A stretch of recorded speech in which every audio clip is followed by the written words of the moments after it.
والصلاة والسلام على أشرف الأنبياء والمرسلين وعلى آله وصحبه أجمعين. سبحانك لا علم لنا إلا ما علمتنا إنك أنت العليم الحكيم. ولا حول ولا قوة إلا بالله العلي العظيم. اللهم انفعنا بما علمتنا وعلمنا ما ينفعنا وعلمنا ما جهلنا وذكرنا ما نسينا. اللهم يسر ولا تعسر، رب تمم بالخير. اللهم افتح علينا فتوح العارفين وفقنا توفيق الصالحين. اللهم لا سهل إلا ما جعلته سهلا وأنت تجعل الحزن إذا شئت سهلا. اللهم اجعلنا من السعداء المقبولين ولا تجعلنا من الأشقياء المردودين. أما بعد، فقد قال رسول الله صلى الله عليه وسلم: من لم يشكر الناس لم يشكر الله.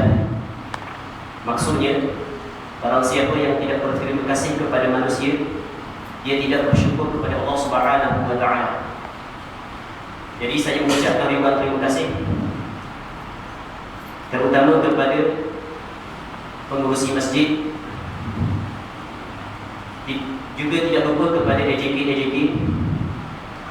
yang dihormati sahibul fadilah, tuan imam, ashabul fadilah, asatidah, juga tidak lupa kepada al-akh Ustaz Abu Hasan Al-Asy'ari radhiyallahu ta'ala, juga tidak lupa kepada al-akh Pakcik Baiduri hafizahullah subhanahu wa ta'ala, dan muslimin dan muslimat yang dirahmati oleh Allah Subhanahu wa taala.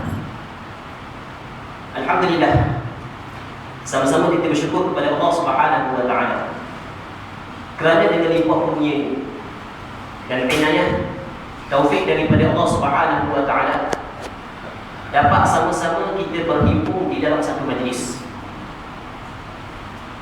yang mana majlis ini majlis ilmu, ataupun disebut dalam hadis Nabi sallallahu alaihi wasallam majlis kebun-kebun syurga.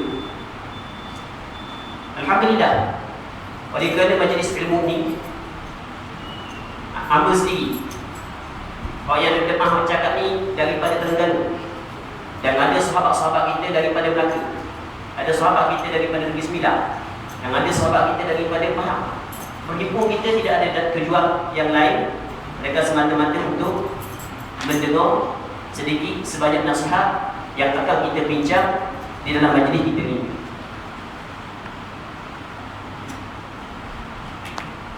Dan saya berdoa kepada Allah Subhanahu wa taala, sama-sama kita berdoa kepada Allah Subhanahu wa taala, semoga Allah Subhanahu wa taala menggolongkan kita di dalam golongan mereka yang disebut oleh Nabi sallallahu alaihi wasallam dalam satu hadis, man salaka tariqan yaltamisu fihi ilman sahhalallahu lahu tariqan ilal jannah.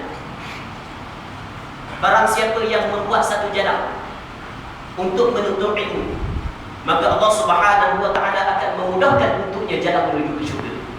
Sama-sama kita berdoa kepada Allah Subhanahu wa taala supaya kita masuk di bawah hadis, man salaka tariqan yaltamisu fihi ilman sahhalallahu lahu tariqan ilal jannah. Satu ketika Abu Dzar Al-Ghifari rahimahullah ta'ala wa radhiyallahu ta'ala anhu, seorang sahabat Nabi sallallahu alaihi wasallam, meriwayatkan satu hadis daripada Nabi sallallahu alaihi wasallam. Hadis ini disebut oleh Imam Bukhari di dalam kitab Sahih Bukhari, dan juga disebut oleh Imam Muslim di dalam kitab Sahih Muslim. An Abi Dzar Al-Ghifari radhiyallahu ta'ala anhu, عن النبي صلى الله عليه وسلم فيما يرويه عن ربه تبارك وتعالى أنه قال: يا عبادي إني حرمت الظلم على نفسي وجعلته بينكم محرما فلا تظالموا. يا عبادي كلكم ضال إلا من هديته فاستهدوني أهدكم. يا عبادي كلكم جائع إلا من أطعمته فاستطعموني أطعمكم. يا عبادي كلكم عار إلا من كسوته فاستكسوني أكسكم. يا عبادي إنكم تخطئون بالليل والنهار wa ana aghfiru dhunuba jami'a fastaghfiruni aghfir lakum. Hadis panjang lagi. Hadis ini disebut oleh Imam Bukhari dan Imam Muslim dalam kitab dia. Hadis sahih muttafaqun alaih. Apa kata Abi Dzar Al-Ghifari rahimahullah taala wa radhiyallahu taala anhu? Kata Abi Dzar, daripada Nabi sallallahu alaihi wasallam ada benda yang fima yarwihi an rabbih tabaraka wa taala, pada benda yang Nabi sallallahu alaihi wasallam riwayat ambil daripada Allah Subhanahu wa taala, bahwasanya Allah Subhanahu wa taala berfirman, ya ibadi, wahai hamba-hambaku, inni haramtu dzulma ala nafsi, sesungguhnya aku mengharamkan kezaliman di atas diriku, wa ja'altuhu bainakum muharraman, dan aku jadikan kezaliman ini suatu perkara yang dilarang di antara kamu. Ya ibadi, wahai hamba-hambaku, kullukum dhallun illa man hadaytuhu fastahduni ahdikum.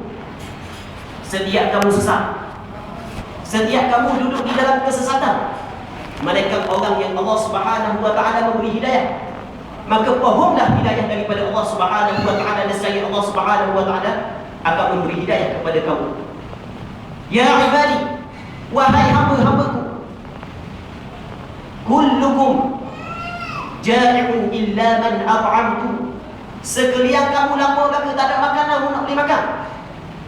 Illa man at'amtu, mereka orang yang Allah Taala bagi makan makanan kepada dia, baru kata tidak lapar. Fastat'imuni ut'imkum, maka pohonlah, mintalah makanan rezeki daripada Allah Subhanahu wa taala, Allah Taala akan beri rezeki kepada kamu. Ya ibadi, wahai hamba-hambaku, kullukum 'arin, sekalian kamu tidak ada pakaian, sekalian kamu bertelanjang, illa man kasautum, mereka yang Allah Taala beri pakaian. Pakaian yang kita pakai sekarang ialah pemberian daripada Allah Subhanahu wa taala. Apa kata Allah Subhanahu wa taala? Fastaksuni aksikum, maka pohonlah, mintalah pakaian daripada aku akan beri pakaian kepada kamu. Ya ibadi, wahai hamba-hambaku, innakum tukhti'una bil-laili wan-nahar, sesungguhnya kamu melakukan kesalahan di siang hari, di malam hari, banyak sekali melakukan kesalahan. Fastaghfiruni, mohon keampunanlah daripada aku, aghfir lakum, aku akan mengampun dosa kamu. Hadis panjang lagi, ada separuh lagi hadis. Baik, jadi dalam hadis ini dikenali dengan hadis kursi. Sebelum daripada kita bahas apa maksud hadis kursi, kita pergi sebelum awal lagi. Hadis yang hamba baca saat ini, tapi ada panjang sikit lagi, diriwayat oleh Imam Muslim di dalam kitab sahih dia. Hadis ini masyhur dengan musalsal bin Dimashqi. Okey, cuba kita cerita sikit apa maksud hadis musalsal bin Dimashqi. Mungkin kalau orang yang pernah belajar dalam bidang hadis, dia akan dengar istilah musalsal bin Dimashqi. Dia hadis ni, ulama-ulama hadis, dia tidak akan kata hadis ni ialah perkataan Rasulullah sallallahu alaihi wasallam. Mereka dia kena tahu siapakah yang menceritakan kepadanya, sedang orang yang menceritakan kepada dia ambil daripada siapa, orang tu ambil daripada siapa, orang tu ambil daripada siapa, sampai kepada Rasulullah sallallahu alaihi wasallam. Kita tidak boleh nak kata perkataan Rasulullah, kita kena tahu siapakah yang menceritakan kepada kita, orang tu ambil daripada siapa, orang tu ambil daripada siapa, sampai kepada Rasulullah sallallahu alaihi wasallam. Itu dia panggil sanad hadis. Baik, itu dia panggil sanad hadis. Hadis musalsal bin Dimashqi ialah musalsal hadis itu bertalian, berrata-rata. Setiap perawi hadis ada melakukan satu perkara. Bin Dimashqiyin, orang-orang yang meriwayatkan hadis ini orang daripada kota Dimashq. Di hadis ni, kalau kita belajar ilmu hadis, dia panggil ada istilah, dia panggil kita ambil terima sanad. Terima sanad hadis macam mana terima sanad hadis? Sahabat Rasulullah dia dengar perkataan Rasulullah. Anak murid sahabat dia dengar daripada perkataan sahabat. Anak murid dia dengar dari sahabat kepada kita. Macam contoh aku sendiri. Hadis ni ambil daripada guru apa? Nama Syekh Yusuf. Syekh Yusuf ambil daripada guru dia. Guru dia ambil daripada guru dia. Guru dia ambil daripada guru dia. Kita ada sifat senaga-senaga guru sampai kepada Rasulullah sallallahu alaihi wasallam. Itu panggil sanad hadis. Hadis bin Dimashqiyin, hadis ni diterima, dicerita oleh ulama-ulama yang ada di kota Damsyik, ibu kota negeri Syria sekarang. Ambil start daripada Abu Dzar Al-Ghifari, dia pernah masuk di Syria. Dan Abu Dzar Al-Ghifari ada anak murid ni daripada orang Syria. Begitu disampaikan kepada Abu sendiri pernah duduk di Syria. Jadi hadis ini bertalian dengan orang-orang yang pernah duduk di kota Dimashq. Dia panggil hadis musalsal bin Dimashqiyin. Dia hadis musalsal, memang ulama hadis mengambil gelar. Dia banyak hadis musalsal. Kadang-kadang hadis musalsal biqabdil lihya, genggam jagung. Nabi SAW ketika dia menceritakan kepada sahabat dia, Nabi pegang jagung. Lalu sahabat Nabi cerita kepada anak murid dia pegang jagung. Anak murid ni cerita kepada anak murid dia pegang jagung. Siapa ke kita sekarang ni? Dia panggil hadis musalsal biqabdil lihya. Kadang-kadang hadis musalsal bil buka, nangis. Ketika Rasulullah cerita kepada sahabat dia, Rasulullah mengalir air mata. Begitu juga sahabat dia cerita kepada anak murid mengalir air mata. Siapa ke guru kami menceritakan kepada kami, begitu juga mengalir air mata. Dia panggil hadis musalsal bi al-buka. Bermacam-macam hadis musalsal. Kadang-kadang hadis musalsal bi tashbih. Ketika Rasulullah menceritakan kepada sahabat dia, letak tangan lagu tu. Sahabat dia cerita kepada anak murid dia, letak tangan lagu tu. Siapa ke sekarang, setiap guru-guru hadis menceritakan kepada anak murid dia, dia akan letak tangan lagu ni. Ada hadis musalsal bil mahabbah. Jadi Rasulullah ketika dia cerita kepada sahabat dia satu hadis, Rasulullah kata, wallahi inni la uhibbuka, demi Allah sesungguhnya aku sayang kepadamu. Dan tu setiap sahabat dia cerita kepada anak murid dia, dia kata wallahi inni la uhibbuka. Sahabat dia cerita kepada anak murid dia, kata wallahi inni la uhibbuka. Dia panggil hadis musalsal bil mahabbah. Okey, itu contoh. Satu ketika Rasulullah SAW pegang tangan Mu'adz bin Jabal. Mu'adz bin Jabal memang masyhur sahabat Rasulullah yang alim. Pegang.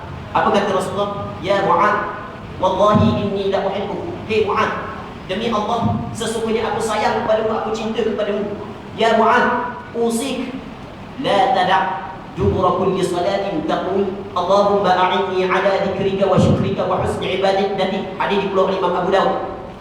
Kata, dan aku berpesan kepadamu ya Mu'adz, mu jangan tinggal sekali-kali selepas daripada sembahyang. Doa Allahumma, ya Allah, a'inni, beri pertolongan kepadaku, ala dzikrika, di atas mengingati engkau ya Allah, wa syukrika, dan bersyukur kepada engkau ya Allah, wa husni ibadatik, dan elok di dalam beribadat kepada engkau ya Allah. Dan tu Mu'adz bin Jabal ketika dia cerita kepada anak murid dia As-Sanabihi, anak murid Mu'adz bin Jabal, kata Mu'adz bin Jabal kepada As-Sanabihi, ya Sanabihi, inni la uhibbuk, usik la tada' dubura kulli salatin taqul Allahumma a'inni ala dzikrika wa syukrika wa husni ibadatik. Begitu juga As-Sanabihi, dia cerita kepada anak murid dia pula hari ini, kepada Aba Abdurrahman. As-Sanabihi kata kepada Aba Abdurrahman, ya Aba Abdurrahman, inni la uhibbuk. Sampai ke guru, daripada guru sampai kepada hamba sendiri, tu guru berkata inni la uhibbuk. Lepas tu dia pun panggil hadis Nabi SAW, tu dia panggil hadis musalsal. Okey, kita faham dah hadis musalsal. Hadis yang kita baca tadi dipanggil hadis musalsal bin Dimashqiyin. Oh, memang cukup hebat ulama hadis. Siapa ke dia ingat bukan setakat perkataan Rasulullah, bukan perbuatan Rasulullah SAW ketika disampaikan hadis itu masih diingat tadi. Dan masih ingat sampai ke sekarang. Itu dipanggil hadis musalsal, bertalian sampai kepada Rasulullah SAW ketika Rasulullah menyampaikan hadis itu, apa juga keadaan dan kelakuan Rasulullah SAW. Okey, yang pertama. Yang kedua, tapi ini sedikit ilmiah, tapi tak ada masalah dah. Akan datang kalau orang cakap hadis musalsal, kita faham apa makna hadis musalsal. Baik. Yang kedua ni, hadis ni dia ada firman Allah Subhanahu wa taala. Kita kena ingat firman Allah Subhanahu wa taala ada dua kali. Yang pertamanya Quran, yang keduanya hadis qudsi. Yang keduanya hadis terbagi kepada dua. Yang pertamanya hadis nabawi, yang keduanya hadis kursi. Apa perbezaan di antara hadis nabawi dengan hadis kursi? Kata ulama perbezaan secara mudahnya, hadis nabawi lafaz dan makna ini datang daripada Rasulullah sallallahu alaihi wasallam. Adapun hadis kursi lafaz datang daripada Rasulullah tapi makna diilham oleh Allah Subhanahu wa taala kepada Rasulullah sallallahu alaihi wasallam. Lafaz datang daripada Rasulullah tapi maknanya datang daripada Allah Subhanahu wa taala. Quran lafaz dan makna datang daripada Allah Subhanahu wa taala. Itu perbezaan di antara Quran, hadis kursi dan hadis nabawi. Quran lafaz dan makna ni datang daripada Allah Subhanahu wa taala. Sebab kalau orang tahu satu huruf dalam Quran kumpul selalu. Lafaz dan makna ni datang daripada Allah Subhanahu wa taala. Hadis kursi lafaz datang daripada Rasulullah, makna ni datang daripada Allah Subhanahu wa taala. Hadis nabawi lafaz dan makna datang daripada Nabi sallallahu alaihi wasallam. Hadis yang kita baca nama hadis kursi. Lafaz datang daripada Rasulullah, makna dia datang daripada Allah Subhanahu wa taala. Kata Abi Dzar al-Ghifari radhiyallahu taala anhu, "Ani Nabi sallallahu alaihi wasallam, daripada Nabi sallallahu alaihi wasallam, fi ma yarwihi 'an rabbih tabaraka wa ta'ala." Pada barang yang Nabi sallallahu alaihi wasallam riwayat daripada Allah Subhanahu wa taala dan diambil daripada Allah Subhanahu wa taala, annahu qala, bahwasanya Allah Subhanahu wa taala berfirman, "Ya ibadi, wahai hamba-hamba." Allah Subhanahu wa taala kata, "Wahai hamba-hamba." Kalau kita kaji dalam Quran dan kalau kita kaji di dalam hadis Nabi sallallahu alaihi wasallam, perkataan ibadi datang daripada Allah Subhanahu wa taala ialah ketika Allah Subhanahu wa taala memanggil hamba dia untuk memuliakan hamba dia dan untuk memberi rahmat kepada hamba dia. Dan itu Nabi sallallahu alaihi wasallam menceritakan hadis yang datang daripada Allah Subhanahu wa taala. Allah Subhanahu wa taala menyuruh kita dengan lafaz hamba-hambaku, wahai hamba-hambaku. Jadi Allah Subhanahu wa taala ingin memuliakan kita. Allah Subhanahu wa taala sayang kepada kita. Allah Subhanahu wa taala nak memberi rahmat kepada kita. Dan itu dia menyuruh kita, wahai hamba-hambaku. Dalam Quran, Allah Subhanahu wa taala tidak menyeru Nabi sallallahu alaihi wasallam dengan Muhammad. Tak ada di dalam Quran Allah Taala panggil ya Muhammad, tak ada. Mereka ada Muhammadur Rasulullah walladzina ma'ahu asyidda'u 'alal kuffar. Patu wa ma Muhammadun illa rasulun qad khalat min qablihi rusul.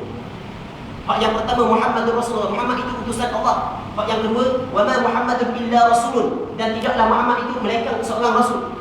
Dalam Quran tidak ada sama sekali Rasulullah Taala kata ya Muhammad, tak ada. Sebab dia, sebab Rasulullah sallallahu alaihi wasallam orang yang mulia di sisi Allah Subhanahu wa taala, tidak seperti dengan nabi-nabi lain. Dalam Quran Allah Subhanahu wa taala menyeru kepada nabi-nabi lain dengan nama. Tapi Nabi Muhammad sallallahu alaihi wasallam dalam Quran Allah Taala tidak menyeru dengan nama.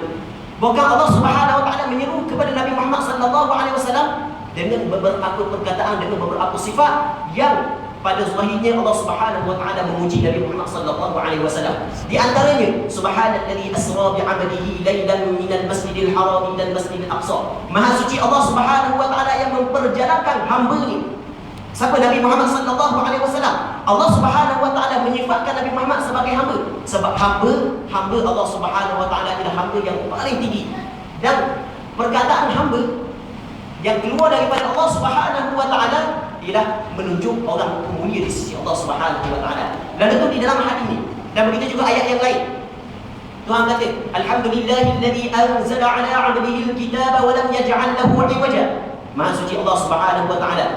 Alhamdulillahillazi anzala 'alaihi alhamdulillahillazi anzala 'ala 'abdihi al-kitab. Allah Subhanahu wa taala yang menurunkan ke atas hamba-Nya satu kepujian daripada Allah Subhanahu wa taala, penghormatan, kemuliaan yang Allah Subhanahu wa taala berikan kepada Nabi Muhammad dengan panggilan hamba.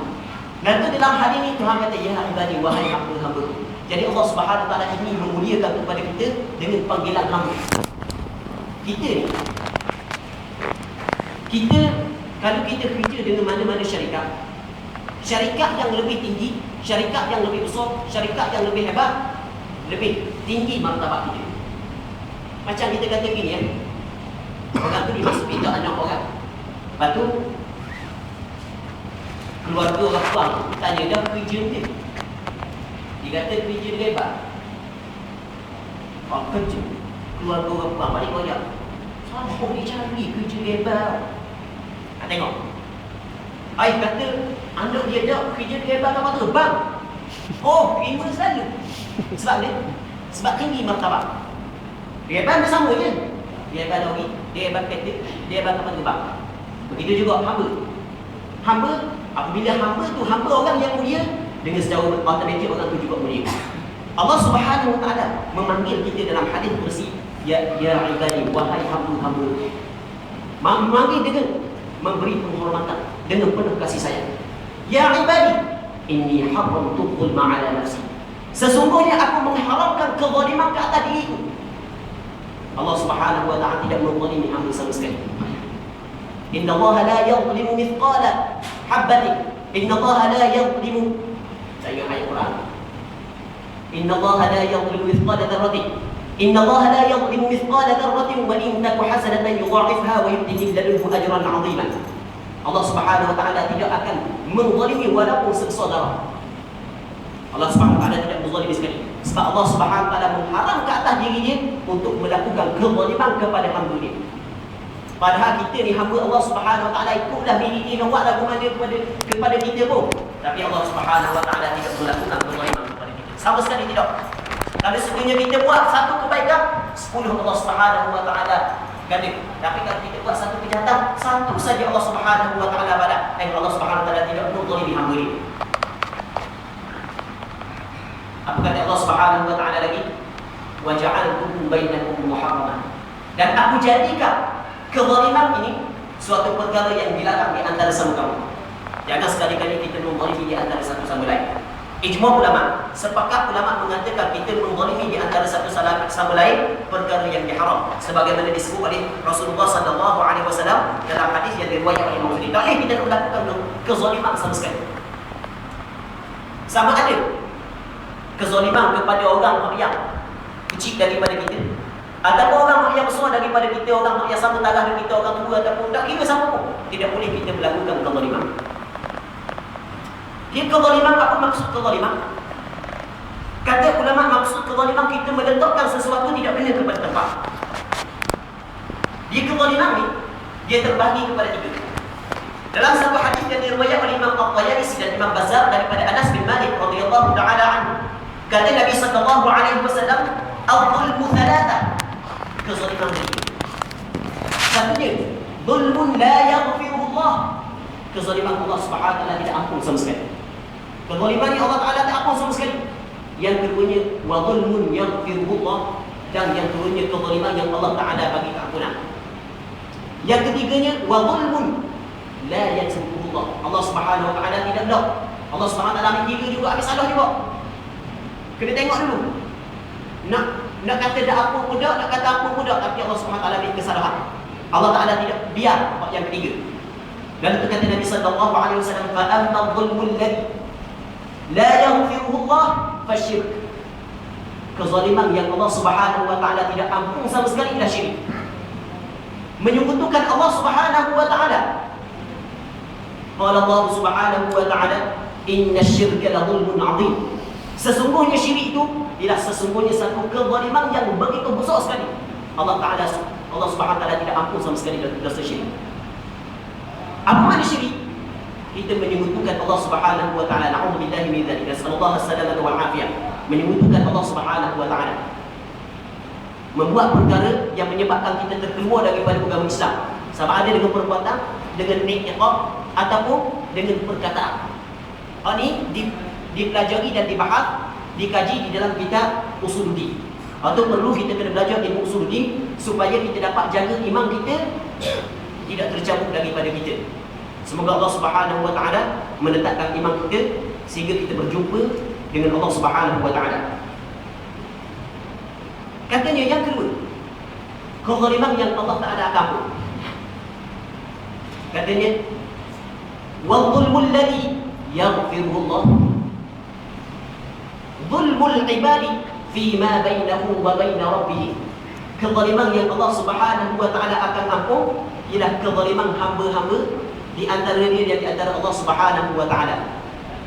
Dia buat dosa dengan Allah Subhanahu wa taala, dia minum arak. Allah Subhanahu wa taala boleh ampun. Sebab tak ada sangkut paut dengan orang. Minum arak dosa di antara dia dan di antara Allah Subhanahu wa taala. Dan banyak lagi dosa yang tidak bersangkut paut dengan syirik dan tidak bersangkut paut dengan manusia. Hanya di antara dia dan di antara Allah Subhanahu wa taala. Allah Subhanahu wa taala boleh ampun. Dia tinggal sembahyang, tidak puasa, tidak memberi zakat. Dosa dia di antara dia dan di antara Allah Subhanahu wa taala. Kezaliman Allah Subhanahu wa taala boleh ampun. Tapi syarat dia kena taubat nasuha. Kalau sekiranya dia tidak taubat, tidak akan diampuni oleh Allah Subhanahu wa taala. Walladzina idza fa'alu fahishatan aw dhalamu anfusahum dzakarullah fastaghfiru li dhunubihim wa man yaghfiru dhunuba illa Allah wa lam yusirru 'ala ma fa'alu wa hum ya'lamun. Allah Subhanahu wa taala cerita dalam Quran, walladzina idza fa'alu fahishah, dan orang-orang yang melakukan kejahatan. Dia fahishah ni kejahatan yang berkaitan di antara lelaki dengan perempuan. Kejahatan yang dekat dengan zina. Zina. Orang tu melakukan kejahatan. Aw zalamu anfusahum, ataupun mereka itu menzalimi diri mereka itu sendiri. Kita kena tahu kita melakukan kesalahan sebenarnya kita menzalimi diri kita sendiri. Kita ambil barang orang, kita menzalimi orang, kawan kita.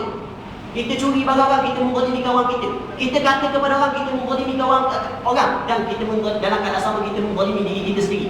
Kita tidak sembahyang, kita menzalimi diri kita sendiri. Kita tidak puasa, kita menzalimi diri kita sendiri. Kita tidak melakukan perkara yang diperintah oleh Allah, kita menzalimi diri kita sendiri.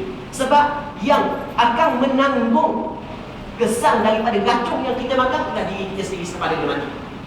Kita menanggung diri kita. Allah Subhanahu wa taala memberi amanah kepada kita untuk kita jaga diri kita. Dan itu kita tinggal perkara yang Allah Subhanahu wa taala perintah kepada kita, dan kita melakukan perkara yang Allah Subhanahu wa taala tegur, sebenarnya kita menzalimi diri kita sendiri. Tapi kezaliman yang di antara kita dan di antara Allah Subhanahu wa taala, sebagai contoh masalah sembahyang, masalah zakat, dan masalah puasa, minum arak dan hal yang sebagainya yang sewaktu dengannya, Allah Subhanahu wa taala ampun. Tapi syarat dia betul-betul taubat kepada Allah Subhanahu wa taala serta cukup syarat-syarat taubat. Yang ketiga, wa amma dhulmul ladzi la yatruku Allah. Kezaliman yang Allah Subhanahu wa taala tidak akan biar. Allah Subhanahu wa taala ambil tiga. Kata Nabi sallallahu alaihi wasallam, fa dhulmul ibadi ba'dihim ba'dha. Fa dhulmul ibadi ba'dihim ba'dha. Menzalimi oleh hamba-hamba Allah di antara satu sama lain. Kita menzalimi kawan-kawan kita, menzalimi saudara-saudara se-Islam kita. Dosa ni Allah Subhanahu wa taala tidak akan ampun.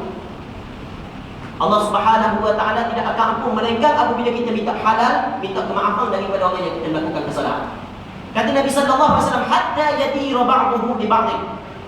Hatta yatira li ba'dihim min ba'd. Sehingga Allah Subhanahu wa taala mengambil kesalahan daripada orang yang melakukan kesalahan, beri kepada orang yang dilakukan kesalahan.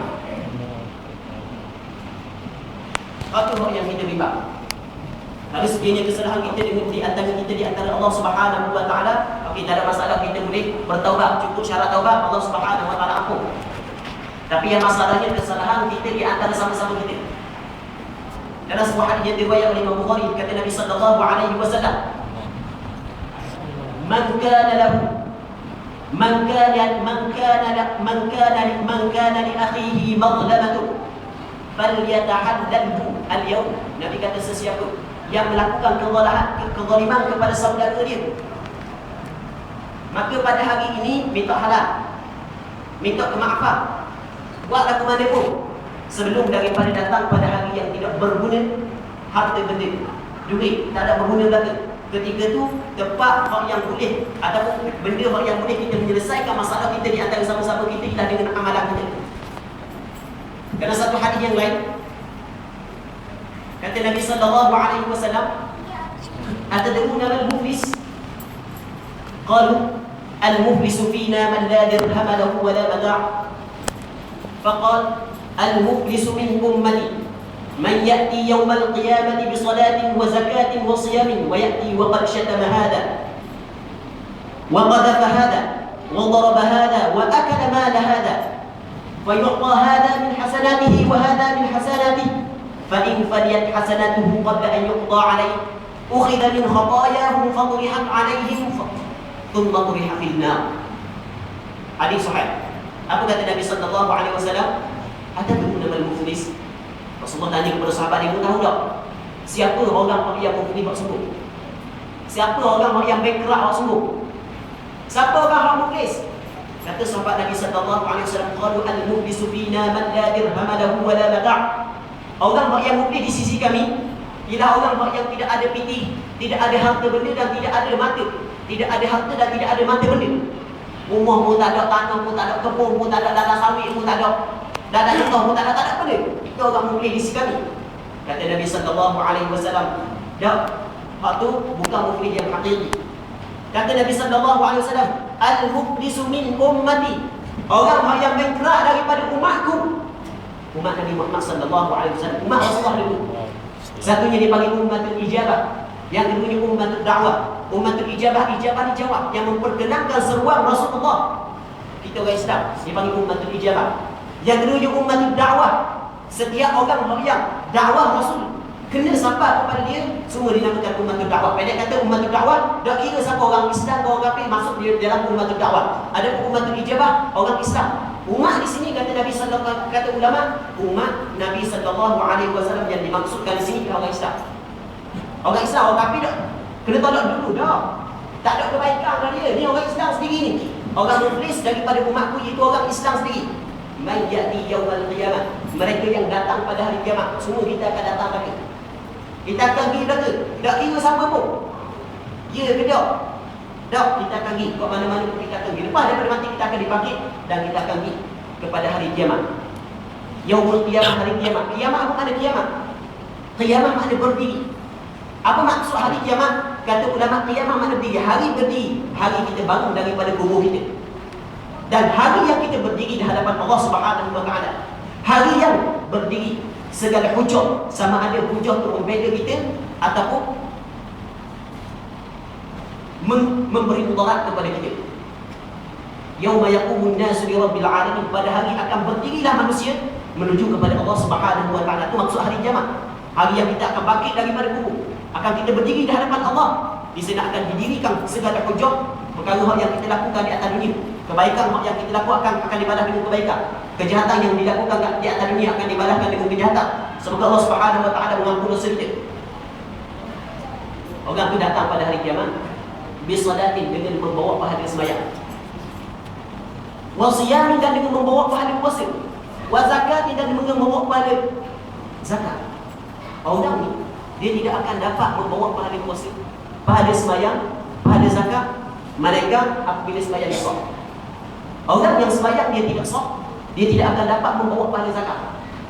Orang yang sembahyang dia tidak sah, dia tidak dapat membawa pahala sembahyang. Orang yang puasa dia tidak sah, dia tidak akan dapat membawa pahala puasa. Orang yang zakat dia tidak sah, dia tidak akan dapat membawa pahala zakat dia. Orang yang sembahyang dia sah siapa? Orang yang belajar. Sebab orang yang tidak belajar, orang yang tidak dengar, orang yang tidak reti syarat rukun sembahyang dan perkara yang membatalkan sembahyang, dia tidak tahu benda yang membatalkan sembahyang, benda yang tidak membatalkan sembahyang, akhirnya mengatakan sembahyang dia tidak sah. Orang yang belajar seperti kita, orang yang amalan kebaikan yang dibuat di atas dunia dapat pahala daripada Allah Subhanahu wa taala. Amalan yang sah oleh dan dia ikhlas kepada Allah Subhanahu wa taala ketika melakukan amalan sembahyang, puasa, zakat. Orang tu dia tunai zakat.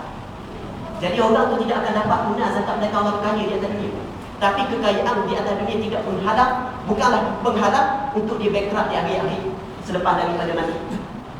Dan tu kata Nabi sallallahu alaihi wasallam, man ya'ti yaumal qiyamati bi salatin, dengan membawa pahala sembahyang. Allah, kalau orang tu tak sembahyang, maka tolak dulu, dah masuk dah sini, dah kira dulu lagi. Tak ada dah bagi dia sini. Tolak dulu lagi. Wasiyam, dan pahala puasa. Orang yang puasa tak tahu kadang dia, ataupun puasa boleh dah, mata tidak jaga. Bagaimana kata Nabi sallallahu alaihi wasallam, rubba sha'imin hadduhu min siyamihi al-ju' wal 'atash. Kata Nabi, banyak mana orang yang puasa, ada sebahagian daripada orang yang puasa hanya yang didapat daripada puasanya ialah lapar dan dahaga saja. Masa boleh puasa, mulut dia tidak jaga, mata dia tidak jaga, pendengaran dia tidak jaga. Jadi orang ni orang hebat dah ni. Dia dapat membawa pahala puasa, dapat membawa pahala sembahyang, dapat membawa pahala zakat. Tapi dalam keadaan sama, wayati, dan dia datang di hari kiamat menanggung wa qad syatama hadha, ketika di atas ini dia maki orang ni. Wa qadhafa hadha, dia dituduh orang ni. Wa daraba hadha, dia pernah pukul orang ni. Kalau sekiranya pukul tu memang ada kesalahan tu, tak ada masalah. Kalau sekiranya dia maki memang ada kesalahan tu, tidak menjadi masalah. Kalau sekiranya dia tuduh memang betul atau tidak menjadi masalah. Sekarang dia maki orang ni, kata kepada orang ni, dia pukul orang ni, dia tuduh orang ni. Wa akala mala hadha, dia makan harta benda orang ni. Allah, sekarang ni kita tengok pecah amanah memang cukup kuat sekarang ni. Rakan gosip faham juga. Duit kawan sendiri. Wa akala ma hada wa safaka dama hada wa daraba hada, dan dia pernah darah kali. Dia pernah pukul darah kali. Dia pernah pukul kali. Kata Nabi sallallahu alaihi wasallam, fa yuqda hada bil hisab, dia kena bayar di akhirat kelak, dia kena bayar. Kita kena ingat di atas dunia, kalau kita kata orang kita buat kepada orang apa semua sekali, bukan saja-saja kita kena bayar di akhirat. Kita akan kena bayar. Nak bayar dengan harta kena tak tidak. Kalau nak bayar dengan harta benda banyak mana, kita kata ada kebun sawit 10 hektar sebagai contoh. 10 hektar. Dah sebelah ke Feda buat sendiri. Setiap bulan ambil 4,000 sebagai contoh. Tapi sehari-hari kata orang tak kurang daripada 10. Kalau atas 10 tu kena bayar 1 riyal je. Atas hari 400, 1,000 riyal kena bayar kepada orang. Apa tu kira sendiri lah. Tak cukup duit sawit kena jual dengan pokok-pokok sawit sekali ni tanah. Tu pun tak cukup lagi, habis kena jual rumah. Tapi di akhirat pula bukan boleh bayar dengan duit, tapi kita kena bayar dengan amalan kita. Kata Nabi sallallahu alaihi wasallam, fayuqta hadha min hasanati, kena beri kepada orang ni kebaikan dia. Wa yuqta hadha min hasanati, orang ni beri kebaikan dia. Sebab melakukan kesalahan di atas dunia, kata kepada orang tu, tuduh orang tu, mulutmu tidak jaga, tanganmu tidak jaga, mulutmu memakan harta orang secara batil. Dan tu kata Nabi sallallahu alaihi wasallam, fa in faliyat hasanatuhu qabla an yuqda alaihi, kalau sekiranya habis dah kebaikan dia, habis dah, tak ada benda dah, tapi masih lagi ada hutang dengan orang, ukhidha min khatayahu, maka Allah Subhanahu wa taala mengambil kesalahan orang, dosa-dosa orang yang kita lakukan kezaliman kepada dia, beri kepada orang yang melakukan kezaliman. Lepas daripada tu kata Nabi sallallahu alaihi wasallam, thumma turiha finnar, tak ada dah, pada dia tak ada dah, tinggal lagi dosa dia. Dan dosa orang yang dilakukan kezaliman duduk di dia pula, kena tanggung dosa orang lain. Lepas tu turiha finnar, dicepokkan dia ke dalam neraka. Allah, semoga Allah Subhanahu wa taala menyelamatkan kita. Tapi kalau sekiranya ada, masih lagi ada iman dalam hati dia walaupun sekecil, kalau iman masih ada dalam hati dia, dia akan keluar daripada neraka. Tapi neraka ni, ya Allah, nak balik dengan api dunia ni, tak boleh nak balik. Kita dengan api dunia tak boleh tahan dah. Nak tahan balik depan ni, kita gorekan, semua bini gorekan. Masa minyak tengah berlegok tu, celuk tangan, dia berputus dah, jangan celuk dah tangan dia putus. 3 minit je, jangan sampai 5 minit. Tapi jangan buat belaka, takut todang hospital nak berubah. Tengok, kalau rasa boleh tahan, tak apa kan. Kalau rasa dah tahan, cepat-cepat kita memperbaiki kesalahan diri kita. Kita masuk tahun baru, kita buka buku baru pula, benda yang lepas kita taubat kepada Allah Subhanahu wa taala. Baik, kata Allah Subhanahu wa taala, ya ibadi inni haramtu dhulma ala nafsi wa ja'altuhu bainakum muharrama fala tadhalamu, jangan menzalimi antara satu sama lain. Ya ibadi, wahai hamba-hambaku, kullukum dhalun, sekalian kamu semua sesat laku, illa man hadaitu, mereka yang Allah Ta'ala memberi hidayah.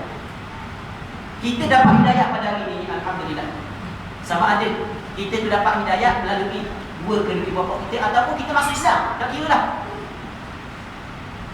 Sebenarnya satu anugerah yang besar yang Allah Subhanahu wa taala berikan kepada dia. Sekalian kita semua sesat laku, mereka Allah, orang yang Allah Ta'ala beri hidayah kepada dia. Kata Nabi sallallahu alaihi wasallam, firman Allah Subhanahu wa taala, fastahduni ahdikum, maka mohonlah hidayah daripada Allah Subhanahu wa taala, dan Allah Subhanahu wa taala akan memberi hidayah kepada kamu. Allah Subhanahu wa taala suruh kepada kita supaya kita memohon hidayah daripada dia, baru Allah Ta'ala bagi hidayah kepada kita. Kita sekali alhamdulillah dapat hidayah daripada Allah Subhanahu wa taala, dapat hadir pula ke masjid, sembahyang secara berjemaah, boleh duduk dalam majlis ilmu. Satu hidayah yang besar yang Allah Ta'ala berikan kepada kita. Cuma tinggal lagi satu perkara yang perlu, iaitu kita kena jaga. Kita kena jaga supaya hidayah yang Allah Subhanahu wa taala berikan kepada kita boleh bawa hidayah ni sehingga kita berjumpa Allah Subhanahu wa taala, sehingga kita masuk dalam syurga. Kata firman Allah Subhanahu wa taala, fastahduni ahdikum, mohonlah hidayah daripada aku, aku akan memberi hidayah kepadamu. Mohon minta daripada Allah Subhanahu wa taala. Ud'uni astajib lakum. Mohon daripada Allah Subhanahu wa taala, Allah Subhanahu wa taala akan perkenankan permintaan kamu. Minta daripada Allah Subhanahu wa taala, Allah Taala akan perkenan doa-doa kamu. Jangan lupa kita minta. Gunalah kelebihan doa. Benda masalah kita ada pun gunalah kelebihan doa. Ulama-ulama tasawuf, awliya-awliya ilah, pemikiran ni tak serupa dengan kita. Kita ni kalau nak benda baru kita minta. Tapi awliya ilah dia fikir lagu mana?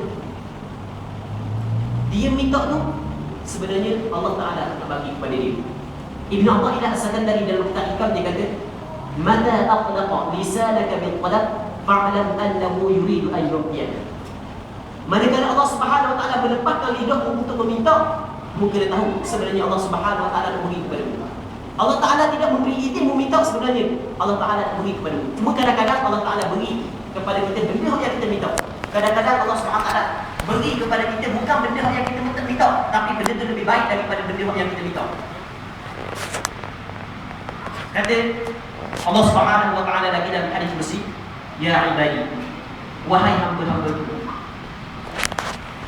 kullukum ja'un illa man at'amtuhu fastat'imuni ut'imkum."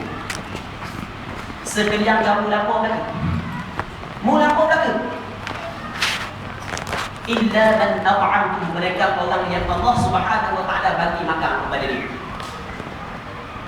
Orang yang lapar dengan Allah Subhanahu wa taala ketika dia nak makan, ketika dia nak minum, dia ingat ini pemberian daripada Allah Subhanahu wa taala, lebih bersyukur alhamdulillah.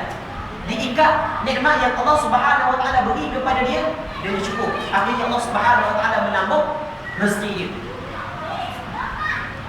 Fadhkuruni adhkurkum washkuruni wa la takfurun. Sebutlah olehmu. Mu kena sebut aku, kata Allah Subhanahu wa taala, kena ingat kepada aku. Dan mu kena bersyukur kepada aku. Jangan sekali-kali kamu kufur nikmat yang Allah Ta'ala bagi kepada kamu. Dan sesiapa yang bersyukur kepada Allah Subhanahu wa taala, Allah Ta'ala akan apa? Ulama-ulama kata, kalau kita dapat satu nikmat untuk ikat supaya nikmat ini kekal di dalam milik kita, kita perlu bersyukur. Ulama-ulama, orang yang rapat dengan Allah Subhanahu wa taala, ketika Allah Subhanahu wa taala beri makan, setiap dimakan, dengan ini satu pemberian daripada Allah Subhanahu wa taala, dan diucap dengan lidah alhamdulillah, untuk mengikat nikmat yang Allah Subhanahu wa taala beri kepada dia, supaya nikmat ini tidak lagi daripada dia. Kata Allah Subhanahu wa taala, kullukum ja'un, sekalian kamu lapar dan illa man at'amtuhu, mereka yang aku beri makan, fastat'imuni ut'imkum, maka mohonlah makanan daripada Allah Subhanahu wa taala, aku akan beri makan kepada kamu. Firman Allah Subhanahu wa taala lagi, ya ibadi, wahai hamba-hambaku,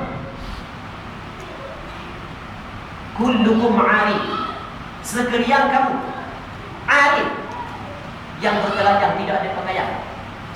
Illa man kasabtu, mereka yang aku bagi pakaian. Kita kena tanam dalam hati, kena ngaku dalam hati, kena iktiraf.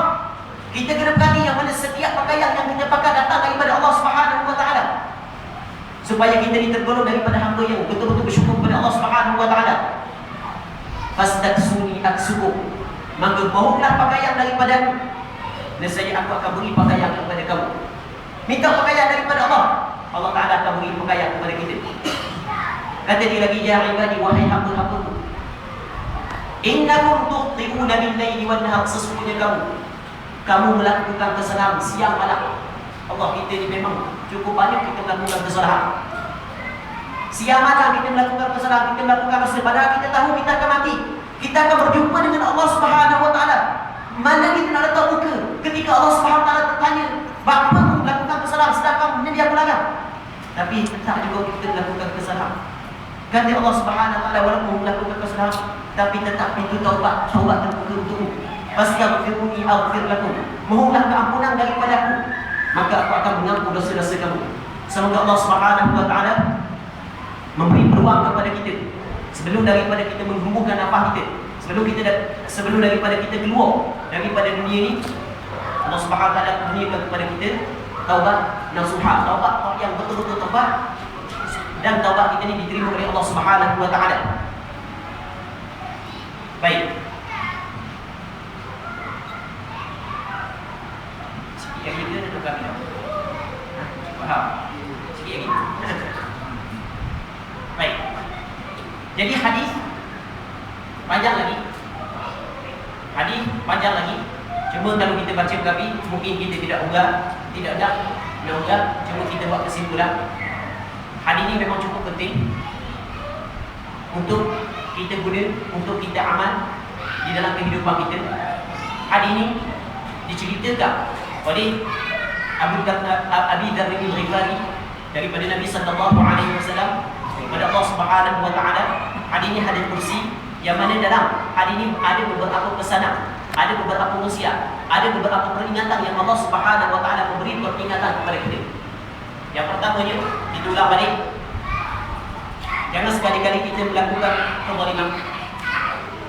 Sama ada kezaliman kepada diri kita sendiri ataupun kezaliman yang berkaitan dengan orang. Jangan sekali-kali kita melakukan kezaliman. Sebab kita kena ingat, kita akan berjumpa dengan Allah Subhanahu wa taala kehidupan kita sudah mati. Kita kalau hidup misalnya kita kata dalam 60 tahun umur kita hidup. 60 tahun kita hidup baik. Okey, 60 tahun. Kita hidup 8 jam sehari. 20 tahun tak ada, tinggal 40 tahun. Okey, 40 tahun, tinggal 40 tahun. Daripada umur 1 tahun sampai ke 15 baru Tuhan ambil kesalahan. Sebelum balik dah ambil kesalahan lagi. Okey, ambil 16 baru Tuhan ambil kesalahan. Jadi tadi 40 tahun tu 15 tahun pula. 20 tahun tak nak hidup. 15 tahun Tuhan tidak ambil kesalahan. Jadi tinggal 25 tahun. Kalau sekiranya umur yang kita ada 25 tahun saja, Tuhan bagi peluang kepada kita untuk menyiapkan bekas selepas daripada mati, tapi kita tidak mengambil peluang. Kita hebat lagu mana pun, kaya lagu mana pun, tidak pernah menderita lagu mana pun, tidak padat dengan benda yang kita dapat selepas daripada mati. Tuhan cerita dalam Quran. Kalau tak ingat ayat Quran tak ingat, ya sebelah tak ingat oleh. Baik.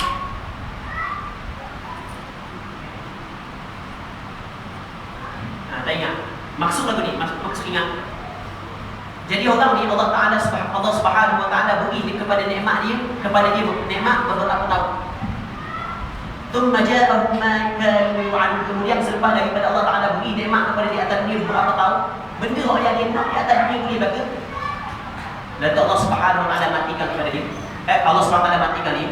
Dan Allah Subhanahu wa taala balas dengan kesalahan yang dia lakukan dekat masa di atas dunia dulu. Kata Allah Subhanahu wa taala dalam Quran, "Thumma ja'ahum ma kanu yu'adun, ma aghna 'anhum ma kanu yata'un." Sedikit pun tidak berguna benda yang didapat di atas dunia. Dalam sebuah hadis Nabi sallallahu alaihi wasallam cerita, di akhirat Allah Subhanahu wa taala ambil orang yang paling hebat sekali di atas dunia. Tidak pernah kena sakit, tidak pernah derita, sedikit pun tidak pernah rasa kesusahan dalam hidup. Allah Taala celup dia dalam neraka. Nabi kata, Allah Taala celup dalam neraka, patut Allah Taala keluarkan dia dalam neraka. Keluar daripada neraka. Patut Allah Taala tanya dia, "Kamu pernah nak rasa kesedapan selama hidup?" Dia kata, "Allah tidak pernah rasa kesedapan sama sekali." Sebanyak orang yang boleh kesedapan, banyak orang yang boleh saat hidup. Dengan seksa neraka yang Allah Taala bagi kepada dia sekali mata saja, tidak boleh lawan. Baik. Jadi sama-sama kita kembali kepada Allah Subhanahu wa taala.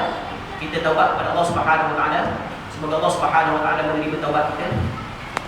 Dan sama-sama kita berdoa dengan apa yang kita dengar, apa yang baik datang daripada Allah Subhanahu wa taala, apa yang buruk datang daripada kelemahan saya sendiri.